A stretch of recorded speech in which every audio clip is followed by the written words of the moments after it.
그래서 이제 우리가 부활을 믿는다 그러는데 사도신경 할 때도 부활을 믿는다고 고백하잖아요. 부활을 믿는데 도대체 뭘 믿을까? 부활이, 예수님의 부활이. 부활을 여러분은 뭘 믿는지 모르겠지만, 자, 상식적으로 생각을 해봅시다. 사람이 죽으면 다시 살아날 수 있어요? 못 살아납니다. 제가 지난주에 주보에다 올렸을 때 무엇이 기적인가에 대해 썼죠, 여러분? 네? 무엇이 기적인가? 읽어보신 분들은 알 거예요. 사람이 죽었다 못 살아나요. 근데 예수님만 그럴 수 있느냐라는 겁니다. 근데 다 그럴 수 있다고 생각을 하잖아. 솔직하게. 한쪽에서는 에이 거짓말일 거야. 근데 한쪽에서는 에이 그래도 믿어야지 뭐 이렇게 가는 거 아니에요. 어설프게 간단 말이에요. 되게 어설프게 가요. 여러분 그 고린도전서 13장을 읽어보면은 그때가 되면 우리가 얼굴과 얼굴을 마주 보듯이 선명하게 올 때 있을 거다라는 이야기를 해요. 하나님의 아들은요 빛의 자녀이기 때문에 어둠이 없어요. 그래서 환해져요. 근데 우리가 예수님의 부활에 대해서 이렇게 어두워. 왜냐면 한쪽으로는 에이 그래 이거서 한쪽으로는 그래 믿어. 이게 뭐 때문에 생긴 일이 뭐 때문에 생긴 거냐면요. 왜 이렇게 되냐면요. 두 가지 문제 때문에 그래요. 제가 생각할 때는. 첫째는 뭐냐면 죽음이라는 거에 대한 이해가 달라서 그렇고요. 두 번째는 뭐냐면 생각과 믿음을 구별하지 못해서 그래요. 성경에서 말하는 죽음은 있잖아요. 우리가 70 살고 80 살고 죽는 거, 암 걸려서 죽는 거 이런 건 성경이 안 나옵니다. 안 나와요. 안 나와. 그러니까 성경에서 말할 때 저 사람은 죽었다라는 사람은 누구냐 하면 하나님을 안 믿는 사람 보고 죽었다라고 이야기하는 겁니다. 사랑하지 않는 사람을 죽었다라고 이야기하는 거예요. 이해되시죠? 그러니까 우리가 죽은 뒤에 어떻게 될 거냐 이거는 철학자들의 문제고 이건 다른 종교에서 관여하는 문제야. 기독교에서는 관여하지 않아. 기독교에서는요 우리가 하나님 안에 있는데 사나 죽거나 뭔 문제 있어. 이건 기독교 신앙은 그래요. 사나 죽거나 상관이 없어요. 근데 죽음을 뭘 보고 죽음이라 그러냐면은 사랑하지 않는 사람은 죽어 있는 거야. 그잖아요. 그러면 사랑하지 않는 사람, 하나님을 안 믿는 사람은 어떻게 돼야 돼요? 하나님을 믿거나 하나님을 믿게 돼야 되죠. 사랑하게 돼야 되잖아요. 그 사람이 사랑하면 어떻게 돼요? 죽음에서 살아났다는 거예요. 이해가 되시나요? 이해가 될 겁니다. 안 될 수가 없어요, 이 말이. 그리고 고린도전서 15장에 보면 죽은 사람들이 살아나는 일이 없다면 예수 그리스도의 부활이 헛거다라는 이야기를 해요. 여러분 이 말들을 잘 이해해 보세요. 죽은 사람들의 부활이 있다는 거예요. 예수님의 부활 전에도 죽은 사람들의 부활이 있다는 거예요. 예수님의 부활과 상관없이. 정말 제가 고린도전서 15장 12절인가 있는 그 말씀을 정말 이해가 안 되는 거예요. 이게 무슨 말인지. 여러분 기억나시죠? 그 구절이 있다는 거. 네. 예. 죽은 사람들이 부활이 없다면 이라고 먼저 선행사가 붙는데 죽은 사람들의 부활이 있다는 겁니다. 죽은 사람들의 부활이 누구냐? 하나님을 모르던 사람들이 하나님을 알게 되고 하나님을 안 믿던 사람들이 하나님을 믿게 되고 사랑하지 않던 사람들이 사랑하게 되는 일들이 있다는 겁니다. 그걸 보고 부활이라고 해요.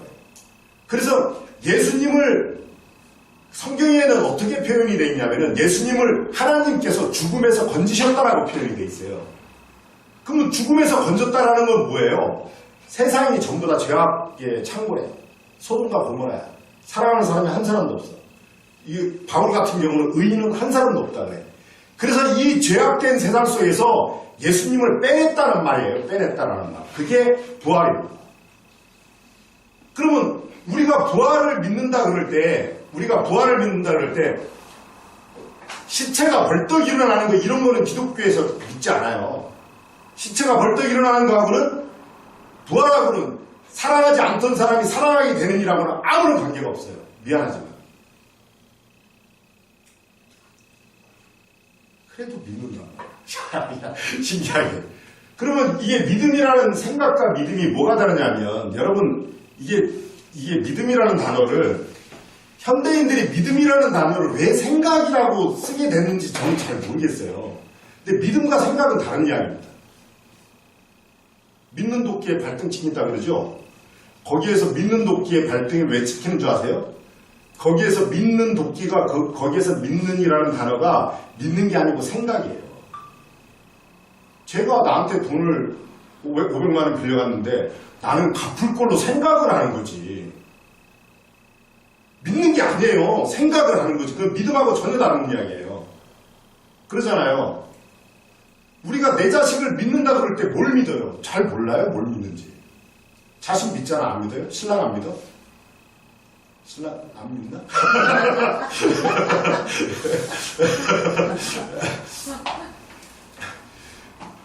신랑을 또 부인을 믿는다고 할 때 그 믿음의 내용이 뭐예요 도대체?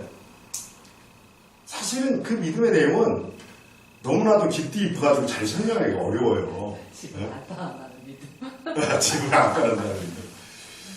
예를 들어서 이제 우리 어머니 두 분 계십니다만 나는 90까지 살 걸로 믿어.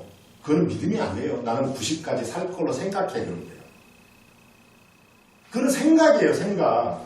믿음이라는 단어가 우리나라에서 이게 영어하고 내가 보기에는 관련돼서 생각을 믿음이라고 생각했던 것 같아요. 믿음이라는 한문으로는 이 말씀 원자에 사람이 있는 거예요. 믿음은 뭐냐면 말씀에 사람이 딱 붙어있는 형상이에요. 무슨 말인지 알죠? 그리고 또 이걸 다른 말로도 생각할 수 있는데 뭐냐면 말하는 거에 대해서 책임이 있는 걸 보고 믿음이라고 그럴 수도 있어요. 그래서 신용사회라 그러잖아요. 신용이라는 말은 말한 거에 대해서 책임이 있다는 거예요. 그게 신용이거든. 그래, 신이 우리 신앙적으로 보면 하나님의 말씀에 내가 있는 상태, 이걸 보고 믿음이라는 거예요. 이게 한글로도 이 믿음이라는 단어가 어원을 추적해 보니까 밀어올린다는 뜻이에요, 이게. 밀어올린다. 뭘 밀어올릴까? 하나님의 말씀을 밀어서 올리는 거예요. 자꾸 높이는 게 믿음이라는 거야.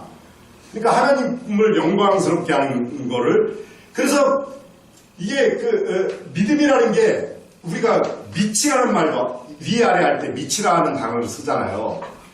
밑은 터져서 다 버리고 하나님을 말씀을 들어서 올리고 하는 걸 보고 믿음이라고 그런다고.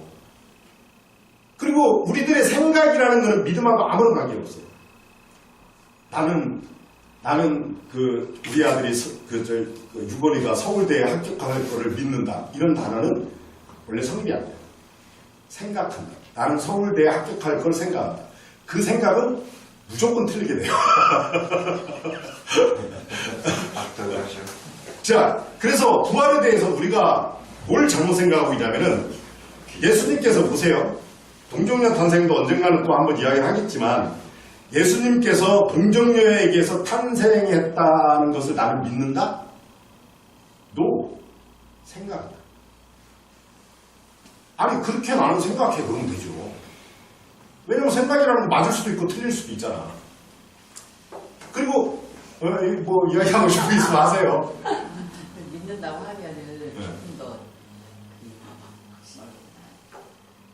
깊이 있고 좀 있어 보이고 왠지 좀 생각보다는 가볍지 않은 것 같으니까. 그러니까 원래 생각보다는 믿음이라는 단어가 훨씬 더 소중한 단어고 귀중한 단어죠. 그러니까 자기 생각을 믿음으로 이렇게 붙이려고 자꾸 하는 것 같은 것도 있는 거죠. 내가 우리 아들 옛날에 설교할 때 그런 적이 있어요. 하늘에 있을 때, 하늘아, 너 아빠 믿냐? 그러니까 믿는데요. 뭘 믿어? 뭘 믿는지 모르지. 너는 아빠가 목사라는 걸 믿냐? 목사라는 걸 알면 되죠. 그잖아요. 내가 선생님이라는 걸 알면 돼요. 철갑 씨가 지금 공무원이잖아요. 공무원인 거를 내가 알고 그렇게 생각하면 되죠. 근데 나는 뭐 철갑 씨가 공무원인 걸 믿어. 그러니까 믿음이라는 단어가 현대인들이 굉장히 잘못 사용하는 게 뭐냐면 자기의 의지를 관철시키기 위해서 이 단어를 써요. 그러니까 굉장히 잘못된다. 자, 그래서 부활로 다시 돌아갑니다. 그래서 부활에서 우리는 믿는다라는 이 용어가, 사도행전 3장 15절에 보면 부활을 믿는 사람들의 이야기가 나와요. 한번 볼까요? 생명의 주를 죽였도다. 안 찾아도 돼요. 그러나 하나님이 죽은 자 가운데서 그를 살리셨으니 우리가 이 일의 증인이라. 자, 보세요. 자, 보세요. 이 문장을 잘 이해를 해보자고요. 하나님께서 죽은 자를 가운데서 예수님을 살렸어요. 그죠? 그렇게 나오죠. 누가 증인이에요? 교회가, 내가 증인이에요. 그러면 무슨 말이에요? 죄 가운데 빠져있던 죽은 사람들, 사랑하지 않는 사람들, 하나님을 안 믿던 사람들이 사랑하는 일이 일어나고 하나님을 믿는 일이 일어난 거예요. 다시 말하자면 예수 그리스도가 다시 살아났는데 예수 그리스도가 살아있는 곳이 어디예요? 마음도 아니고 교회입니다. 교회. 그러니까 예수 그리스도가 살았다 이 말은 뭐냐면 교회가 하나님을 정말 잘 섬기는 공동체가 됐다. 교회가 정말 사랑하는 사람들이 됐다 이 말이에요. 그러면 증인이라는 걸 어떻게 증인합니까? 우리가 살면서 되게 재미나게 살아야 돼. 정말 쟤네들이 부러워하게. 네? 그 부러워하면 500원 받아서 저처럼 사는 거 하면 되니까 우리가 다른 사람이 볼 때, 야, 미랄교회 다니는 사람 너무 행복해. 야, 쟤네들은, 이게 옆에서 볼 때는 돈도 별로 없는 것 같은데 왜 사람들이 저렇게 행복하고 재밌지? 그게 부활의 증인이에요. 부활의 증인을 부활절 날마다 예수님이 부활하셨습니다. 이게 부활의 증인이 아니에요. 아무 상관없어요. 그거는요, 자기 생각을 아주 단단하게 만들어가지고, 이게 여러분 기독교인들이 정신이 이상한 사람들이 많아요. 의외로 진짜 많아요. 이게 합리적으로 사고를 하도록 만드는 게 아니라 합리적인 사고를 못하도록 만들어 놓으니까 뇌 구조가 이상하게 되는 거야. 그래가지고 우기는 데는 아주 그냥 세상천지 우기는 걸 잘해요. 이 사람들이. 부활의 증인은요, 교회 공동체. 교회 공동체가 부활의 증인이 안 되면 예수의 부활은 헛된